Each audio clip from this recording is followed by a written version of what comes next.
Les impôts, quand tu investis en bourse, il faut les prendre en compte, mais tu peux les optimiser, voire même les réduire. En fait, quand tu investis en France, tu as la possibilité d'investir dans le PEA, le plan d'épargne en action, ou le CTO, le compte titre ordinaire. Tu as aussi la possibilité d'avoir d'autres enveloppes comme l'assurance vie, le PER, etc.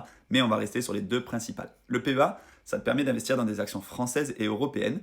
Alors oui, tu es un peu limité, mais tu peux quand même avoir des ETF qui sont la réplication de marchés étrangers, mais qui sont émis en Europe, donc éligibles au PEA.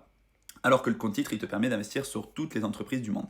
Maintenant, le PEA, fiscalement, c'est plus intéressant parce que déjà, c'est un vase clos fiscal. Donc, dès que tu fais des mouvements à l'intérieur du PEA, tu n'es pas taxé. Tu reçois un dividende, tu peux le réinvestir entièrement. Tu vends une action, tu peux en racheter une autre. Tout ça, tu n'es pas taxé. Et quand l'argent sort du PEA, si ça fait plus de 5 ans que tu as ouvert ton PEA, tu seras taxé qu'à 17,2% d'impôt sur tes plus-values. Alors que sur le compte titre, tu es taxé à la hauteur de la flat tax, c'est-à-dire 30% pour l'instant. Et ces 30%, c'est à chaque fois que tu reçois un dividende, à chaque fois que tu vends une action, à chaque fois que tu fais un mouvement. Donc évidemment, fiscalement, c'est moins intéressant. Maintenant, la possibilité d'investissement, elle est plus large sur le compte titre. Et le PEA, il faut savoir aussi que c'est plafonné à 150 000 euros de versement. Voilà, si tu veux ouvrir PEA ou compte titre, passe par les banques en ligne parce que les frais seront beaucoup plus compétitifs que dans les banques traditionnelles. J'ai d'ailleurs un code si tu veux ouvrir un compte Boursorama. Je te le mets juste ici, tu as 150 euros à l'ouverture gratuitement avec ce code.